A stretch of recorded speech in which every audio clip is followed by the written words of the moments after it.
hacerlo al fin. Muy buenas noches, sean todos bienvenidos a este momento bíblico. Vamos a tener una plática y vamos a estar considerando la octava bienaventuranza en esta ocasión. ¿Cómo han estado, estimados oyentes, tanto hermanos como amigos? Espero que bien. Espero que lo que aquí tratemos sea de beneficio, para que podamos así pensar mejor, meditar bien las cosas, reflexionar acerca de lo que oímos y de esa manera poder sacar un buen provecho del mensaje o de la plática bíblica. Va a ser una exposición corta, no quiero alargarme mucho, no tengo por qué hacerlo, es bien claro el mensaje del Señor y si comento algo es simple y sencillamente con el afán de que no quede ninguna duda de lo que el Señor está diciendo. Lo invito que abra su Biblia en Mateo capítulo 5 y vamos a ver de los versículos 10 al 12. Esta es la octava bienaventuranza que el Señor profiere allí en el Sermón del Monte. Recordemos que había otras, ahorita las mencionamos. Vamos a leer ahí Mateo 5 del 10 al 12. Bienaventurados los que padecen persecución por causa de la justicia, porque de ellos es el reino de los cielos. Bienaventurados sois cuando por mi causa os vituperen y os persigan y digan toda clase de mal contra vosotros mintiendo. Gozaos y alegraos, porque vuestro galardón es grande en los cielos, porque así persiguieron a los profetas que fueron antes de vosotros. Si se fijan, aquí el punto es la persecución, y lo que el Señor está dando como alivio es que es bienaventurado el que sufre, el que es perseguido por causa de Cristo, y lo menciona de tres formas. La primera forma es: bienaventurados los que padecen persecución por causa de la justicia, porque de ellos es el reino de los cielos. Y la segunda forma que lo menciona es: bienaventurados sois cuando por mi causa os vituperen y os persigan y digan toda clase de mal contra vosotros mintiendo. La tercera forma es: gozaos y alegrados, porque vuestro galardón es grande en los cielos, porque así persiguieron a los profetas que fueron antes de vosotros. Los tres versículos tienen involucrada la palabra persecución. Es la misma bienaventuranza dicha de tres formas, con una extensión gratuita del Señor Jesucristo para que se entienda mejor. Ahora, aquí está un mensaje del Señor Jesucristo dentro de estas bienaventuranzas, donde quiere comunicar a sus oyentes la dicha y la alegría, la felicidad tan grande que es el poder servir al Señor, pero también a la vez está involucrando la advertencia. Esto es lo que puede pasarle a aquel que me sirve, a aquel que me sigue. Bueno, en este Mateo 5:10, el principio de esta bienaventuranza: bienaventurados los que padecen persecución por causa de la justicia, porque de ellos es el reino de los cielos, marca la pauta para la octava bienaventuranza. Las otras 7 bienaventuranzas las enumero rápidamente: bienaventurados los pobres en espíritu, los que lloran, los mansos, los que tienen hambre y sed de justicia, los misericordiosos. El versículo 8, los de limpio corazón. El versículo 9, los pacificadores. Y ahora el versículo 10, los que son perseguidos. Recordemos, amados, que felices, dichosos, los que tienen hambre y sed de justicia, porque ellos serán saciados, según Mateo 5:6. Pero ahora nos habla también de la persecución por causa de la justicia. En el versículo 6 menciona el hambre y sed de justicia. O sea, en otras palabras, el hambre y sed de hacer la voluntad de Dios, de caminar el camino del Señor, de andar como el Señor quiere que andemos. Ese es el hambre y sed de justicia, hacer los mandatos de Dios. Y ahora este versículo 10 nos señala la persecución que se puede llevar a cabo por causa de la justicia.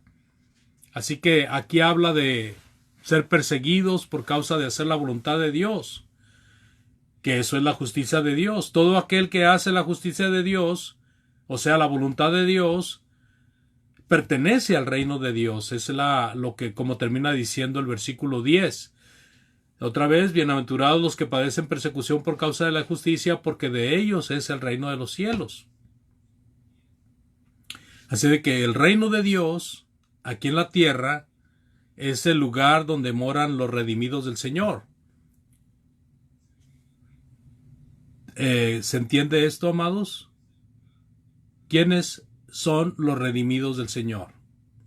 Todos aquellos que han venido a la obediencia. En otras palabras, los convertidos. Los convertidos. Todo aquel que hace la justicia de Dios, todo aquel que hace la voluntad de Dios, está dentro del reino de Dios aquí en la tierra. Es donde reinan los redimidos. Puede haber alguien que esté escuchando esto y se sorprenda diciendo, ¿todavía no viene el reino de Dios? Pues déjeme decirle que la palabra de Dios dice algo diferente. El reino de Dios está aquí.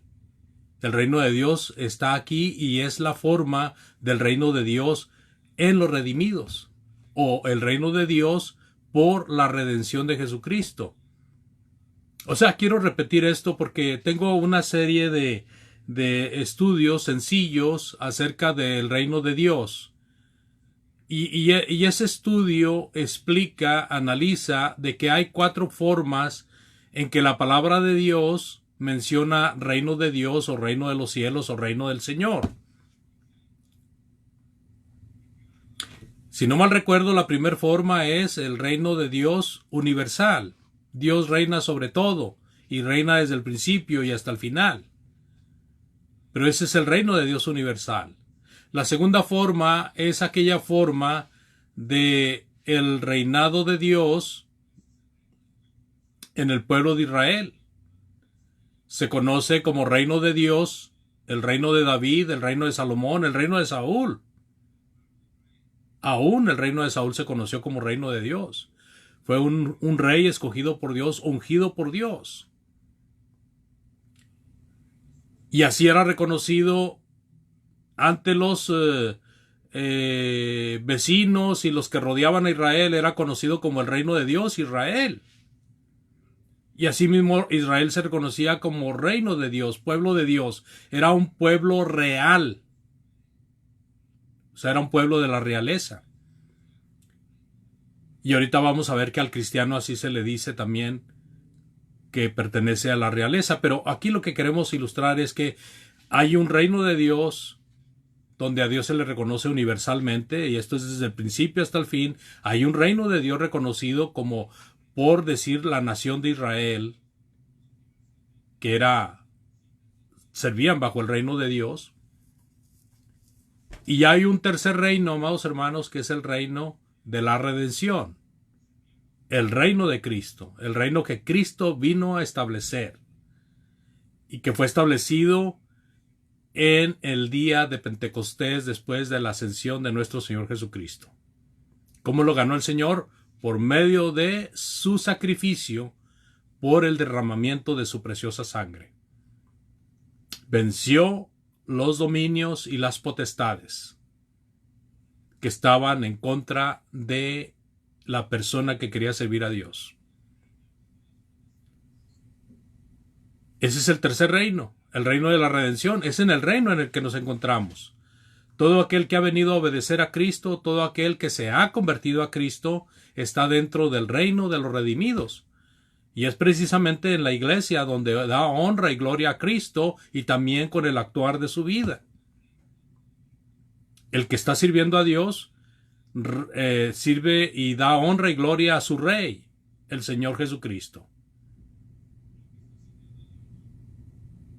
Entonces dice el apóstol Pedro, en primera de Pedro 2:9, mas vosotros sois linaje escogido, real sacerdocio, nación santa, pueblo adquirido por Dios, para que anunciéis las virtudes de aquel que os llamó de las tinieblas a su luz admirable. Pedro, ¿a quién se está refiriendo? Pedro se está refiriendo a los convertidos, se está refiriendo a los cristianos. Específicamente y directamente se está refiriendo a los cristianos del primer siglo, a los cristianos que vivían en el Ponto, Galacia, Capadocia, Bitinia, Asia, etc. Era donde Pedro tenía influencia, era donde Pedro había hecho su ministerio. Hasta Babilonia, que era donde estaba cuando estaba escribiendo la carta, al menos la primera carta. Ahora, aquí el punto principal es cómo se refiere Pedro a los convertidos, a los cristianos. Linaje escogido, real sacerdocio, nación santa, pueblo adquirido por Dios. ¿Para qué, Pedro? Para que anuncien las virtudes de aquel que os llamó de las tinieblas a su luz admirable. Ese es el lenguaje de Pedro para decirnos que pertenecemos a un reino. Todo aquel que se ha convertido a Cristo viene a ser real sacerdote de Cristo.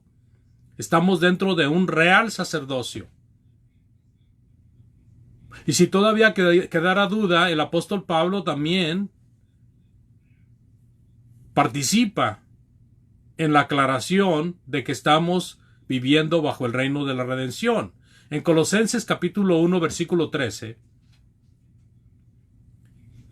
cuando la persona oía el evangelio por parte de los apóstoles y obedecía el evangelio de Cristo, en Hechos 2:47 registra que el Señor añadía a la iglesia al que venía siendo salvo. Eso es lo que dice Hechos 2:47, parafraseando el versículo. Aquí en Colosenses 1:13 nos dice: el cual nos ha librado de la potestad de las tinieblas y trasladado al reino de su amado Hijo. ¿A qué horas? ¿En qué momento se hizo esa traslación? ¿En qué momento trasladó el Señor a los colosenses y a Pablo de las tinieblas al reino eterno, al reino de Cristo? Fue en el momento de la conversión, amados. En el momento de la conversión somos trasladados a la iglesia del Señor, que el Señor conoce, la iglesia universal. No es la iglesia local, no es en el sentido local, sino en el sentido universal. El Señor añade a la iglesia a cada uno que va siendo salvo. Bueno, y otra forma de decirlo es: el Señor traslada de las tinieblas al reino de su amado Hijo. Si no existiera el reino de Cristo todavía, este texto no tendría sentido. Ni tampoco tendría sentido que Pedro estuviera diciendo que somos real sacerdocio, refiriéndose a los cristianos. Pero Cristo es rey. Es rey. Desde el momento en que Él venció con su preciosa sangre y su resurrección las tinieblas y los dominios y las potestades, desde ese momento Cristo fue ya ganador como rey. Oficialmente, pudiéramos decirlo de alguna manera, este reinado comienza en el día de Pentecostés, cuando se predica por primera vez el arrepentimiento y el bautismo para perdón de pecados. Ese mensaje no se había predicado antes. En el nombre de Cristo. Se había predicado, Juan, el bautismo del arrepentimiento, que también era para perdón de pecados, pero no era en el nombre de Cristo.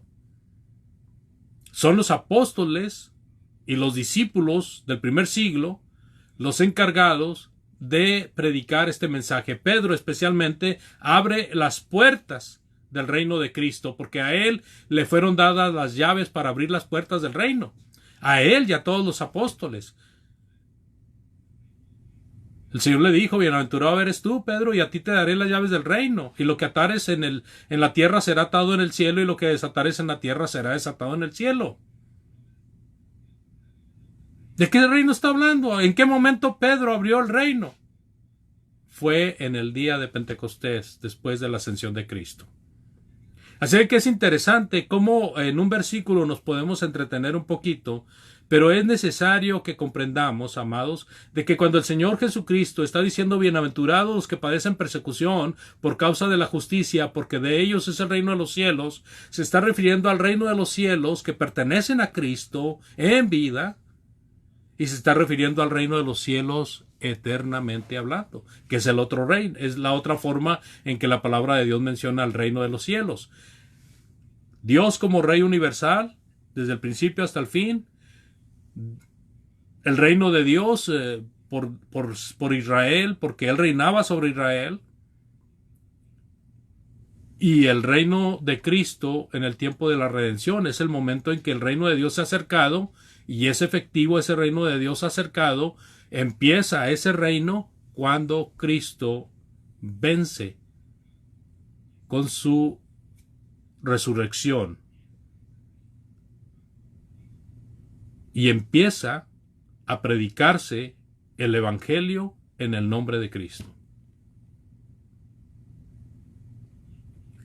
El reino eterno del Señor es donde estará aquel, o donde estaremos aquellos, si estamos fieles en ese tiempo, que hagamos la voluntad de Dios en vida y que estemos dentro. Fíjese, para ir al reino eterno, nosotros tenemos que pertenecer al reino de la redención aquí en la tierra. Tenemos que pertenecer al reino de Cristo aquí en la tierra. Y eso nos da el pasaje para ir al reino eterno de Dios si permanecemos fieles. Así de que cuando el Señor dice, porque de ellos es el reino de los cielos, esto que hemos explicado puede ser de gran ayuda para comprender mejor esto. Bienaventurados los que padecen persecución por causa de la justicia, porque de ellos es el reino de los cielos. Hablando de la persecución, amado oyente, fue cruda en el primer siglo, según la Biblia. Jesucristo está dando aliento a los que habrían de ser perseguidos por seguirle. Les está anticipando y con esto les está dando aliento. El libro de los Hechos, por ejemplo, tiene registradas las persecuciones que fueron al inicio del ministerio de los apóstoles. En cuanto empezaron a predicar los apóstoles, empezó a haber persecución. Las cartas de Pedro son resaltadas por hablar del sufrimiento del cristiano, las dos cartas, la primera y segunda de Pedro. Ya que ahí en esas dos cartas hace muchas referencias de la persecución sufrida, de la persecución que están sufriendo los cristianos. Y les invita el apóstol Pedro a que sean pacientes y que tienen que sufrir y que tienen que ser probados y que tienen que tener la paciencia que tuvo el Señor Jesucristo y tienen que seguir el ejemplo del Señor Jesucristo, porque dice, nos dejó ejemplo para que sigamos sus pisadas. En el Apocalipsis, escrito por Juan el apóstol, habla de la persecución, pero también habla de la victoria. Para que pueda haber victoria, tenía que haber persecución. Habla de la victoria de los cristianos por la victoria de Cristo. Sin duda, amados, en el momento de la persecución, muchos se acordaron de estas palabras del Señor Jesucristo y esto les sirvió de consuelo. Bienaventurados los que padecen persecución por causa de la justicia, porque de ellos es el reino de los cielos. Yo pienso que muchos se acordaron de ello. Según historiadores, ¿verdad? En los primeros siglos, los cristianos fueron duramente perseguidos y muertos de forma terrible. El primero, segundo y tercer siglo. En siglos después, y pudiéramos decir, porque no queremos meternos mucho con la historia, en siglos después y en la actualidad el cristiano recibe persecución, pero es de una forma diferente. Yo puedo estar hablando aquí y me pueden estar oyendo los vecinos y no tengo ningún problema. Puedo salir a la calle a predicar con un altavoz y no tengo problema. Bueno, tengo problema de algunas personas que son no saben lo que están haciendo, ¿verdad? O no saben el daño que están provocándose ellos mismos, pero no hay una persecución en que me van a quitar la vida. ¿Sí? Así de que se recibe una persecución diferente. Creo que la forma en que ahora se persigue al cristiano es tan sutil que muchas veces pasa desapercibida, o es tan sutil que puede llegar a ser más fuerte que si lo estuvieran persiguiendo para matarlo. Es como el ejercicio de la oración. Es un ejercicio tan sencillo de llevar a cabo, porque lo puede hacer en cualquier hora, lo puede hacer en cualquier lugar, lo puede hacer en cualquier posición, lo puede hacer como sea. Nada más tomando en cuenta de que está orando al Padre por el permiso de Jesucristo. Y déjeme decirle que es una de las actividades más descuidadas dentro de los mismos creyentes. Entonces, si a nosotros no nos están persiguiendo para matarnos, por hablar el mensaje, hay otras situaciones que nos impiden hacer la voluntad de Dios. El exceso de confianza, como los judíos tenían exceso de confianza, pensando que como eran el pueblo de Dios, ellos estaban justificados de una y de muchas formas, aunque estuvieran haciendo cosas que ya no era la voluntad de Dios limpia, sino adulterada. Y muchas veces el exceso de confianza en el cristiano lo está llevando también a la destrucción. Y no me estoy refiriendo a una destrucción física o moral.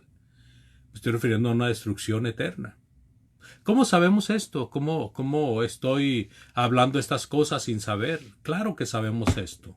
El Señor Jesucristo da una hipótesis, al menos para mi entender, la más clara de las hipótesis, aparte de todo lo que habla en cuanto a cosas apocalípticas. El Señor Jesucristo da una hipótesis tan clara, hermanos, de lo que va a pasar en el día del juicio final, que no encuentro otra tan clara como la que está en Mateo capítulo 7 del 21 al 23. Esta es una hipótesis. No todo el que me dice Señor, Señor entrará en el reino de mi Padre, sino el que hizo la voluntad de mi Padre que está en los cielos. Porque muchos en aquel día me dirán, Señor, Señor, en tu nombre hicimos esto. Y yo les diré, apartados de mí, no los conozco. O sea que en ese tiempo, estimado oyente, va a haber muchos que van a tener la confianza de que van a pasar. Pero va a haber mucha desilusión porque no van a pasar. El Señor les va a decir, no los conozco. O no hicieron la voluntad de mi Padre. O sea, lo que tenemos que hacer, lo que tenemos que procurar hacer todo el tiempo es lo que agrada a Dios, la voluntad de Dios. Y si sabemos de algo que está faltando, debemos de tener la valentía y la sobriedad de hacerlo.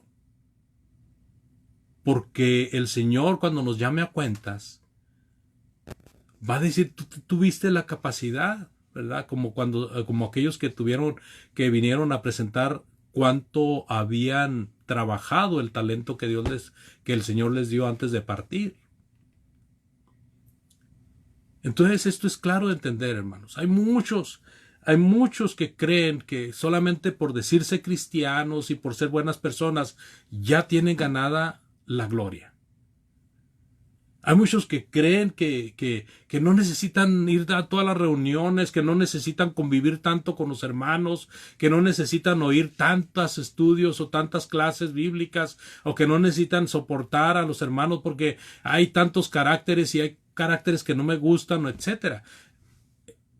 Nosotros, para demostrar que estamos siguiendo la obra de Dios, tenemos que demostrar el amor a Dios, y ese amor a Dios no es correcto si no amamos la obra de Dios.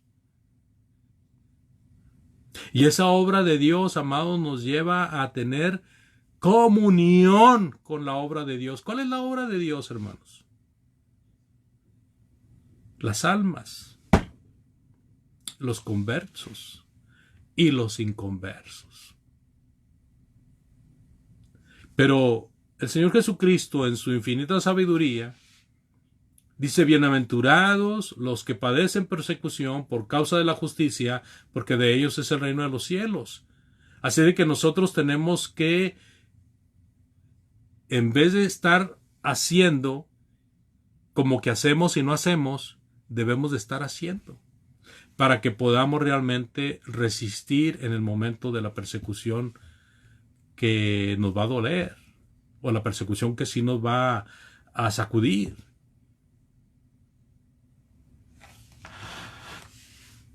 A veces decimos: es que a mí me están persiguiendo porque, por ejemplo, mis vecinos se burlan de mí, o mi familia no se ha convertido al Señor y me están constantemente molestando porque yo vengo a la iglesia. Bueno, esa es una especie de persecución. Pero todo lo que sea por servir al Señor lo podemos llevar a cabo teniendo siempre en mente estar siguiendo la voluntad de Dios. Y para seguir la voluntad de Dios nosotros tenemos que vestirnos con la armadura de Dios. Yo sé que usted ha leído Efesios capítulo 6, pero esa es la forma en que nosotros podemos soportar no solamente una persecución encarnizada, o no solamente una persecución a muerte, sino también una persecución sutil. Que no nos vaya a pasar como esas personas que van a estar en el día del juicio final y el Señor les va a decir: no los conozco. Dice Efesios 6, del 10 al 18, por favor lea conmigo. Efesios 6, del 10 al 18, y con esto vamos a casi concluir. Por lo demás, hermanos míos, dice el apóstol Pablo, fortaleceos en el Señor y en el poder de su fuerza. Vestíos de toda la armadura de Dios para que podáis estar firmes contra las acechanzas del diablo. Porque no tenemos lucha contra carne y sangre, sino contra principados, contra potestades, contra los gobernadores de las tinieblas de este siglo, contra huestes espirituales de maldad en las regiones celestes. Se fija, tenemos una lucha espiritual. Como soldados de Cristo estamos en una constante batalla. Tenemos una lucha espiritual. Por tanto, ¿qué debemos de hacer? Dice el versículo 13, tome la armadura de Dios para que pueda resistir en el día malo y habiendo acabado todo esto, esté firme. Y luego el versículo 14 dice, estad pues firmes, ceñidos vuestros lomos con la verdad y vestidos con la coraza de justicia. Otra vez la palabra justicia ahí. Bienaventurados los que padecen persecución por causa de la justicia, porque de ellos es el reino de los cielos. La justicia es la voluntad de Dios, son los mandamientos de Dios, es la ley de Dios para nosotros como cristianos. Tenemos que tenerla aquí en el corazón. Dice la palabra de Dios debe estar ceñida en nuestro cuerpo, pegada en nuestro cuerpo. Y dice el versículo 15, y calzados los pies con el apresto del evangelio de la paz.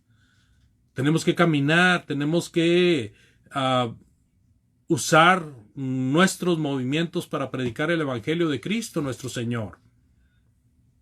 Y luego dice el versículo 16, sobre todo tomad el escudo de la fe, con que podáis apagar los dardos del maligno, de fuego del maligno. El escudo de la fe, nuestra fe es nuestro escudo. Dice el versículo 17, y tomad el yelmo de la salvación. El yelmo de la salvación, ¿verdad? ¿Dónde iba el yelmo? En la cabeza, es el casco. Entonces nosotros tenemos que tener en nuestra mente la salvación que Dios nos da, debido a que estamos luchando, de que estamos batallando, de que estamos haciendo la voluntad de Dios. Y este mismo versículo 17 dice, y la espada del Espíritu, que es la palabra de Dios. La palabra de Dios es la espada del Espíritu. Nosotros tenemos que saber manejar la palabra de Dios. Tenemos que saber cómo hablar con la palabra de Dios, cómo enseñar con la palabra de Dios, cómo defender la fe con la palabra de Dios. Cómo ayudar a las almas a venir a Cristo con la palabra de Dios. ¿Verdad? Dice el versículo 18, orando en todo tiempo, con toda oración y súplica en el Espíritu, y velando en ello con toda perseverancia y súplica por todos los santos. Este versículo 18 nos enseña que la oración es sumamente importante dentro de la armadura de Dios. Nosotros nos vestimos con la armadura de Dios, orando en todo tiempo, con oración y súplica en el Espíritu. Cuando aquí dicen el Espíritu, no es que pidamos que el Espíritu nos posea y que hablemos sin saber qué estamos diciendo porque el Espíritu Santo está diciendo. No, en el Espíritu quiere decir de acuerdo al Espíritu, hermanos. De acuerdo a las instrucciones del Espíritu. Recuerde que la palabra de Dios fue inspirada. Y era el trabajo del Espíritu Santo. Así de que lo que tenemos en la palabra de Dios son las instrucciones del Espíritu Santo. Nosotros oramos de acuerdo a como el Espíritu Santo nos enseña. Velando en ello con toda perseverancia y súplica por todos los santos. Bienaventurados, dice el Señor en el versículo 11. Son cuando por mi causa os vituperen y os persigan y digan toda clase de mal contra vosotros mintiendo.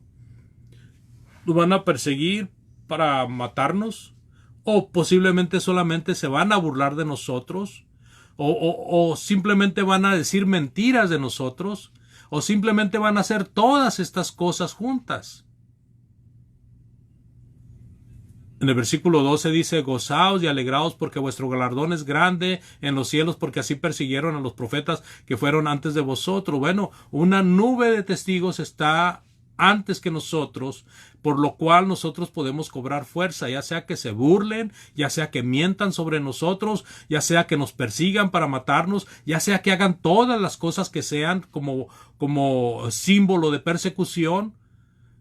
Nuestro galardón es grande si nosotros nos alegramos y nos gozamos de estar batallando por causa de nuestro Señor Jesucristo, de tener estas luchas por causa de nuestro Señor Jesucristo, porque hay una gran nube de personas que ya pasaron por esto, y entre esas personas está nuestro Señor Jesucristo, de quien debemos de seguir el ejemplo. El apóstol Pablo en varias ocasiones sufrió el odio de los judíos. Bueno, en sí todos los apóstoles, ¿verdad? Pero recuerdo al apóstol Pablo que dice allí en Hechos 14:22. Hechos 14:22 dice, confirmando los ánimos de los discípulos, exhortándoles a que permaneciesen en la fe y diciéndoles es necesario que a través de muchas tribulaciones entremos en el reino de Dios. ¿Sabe qué había pasado? Al apóstol Pablo lo habían apedreado en Iconio.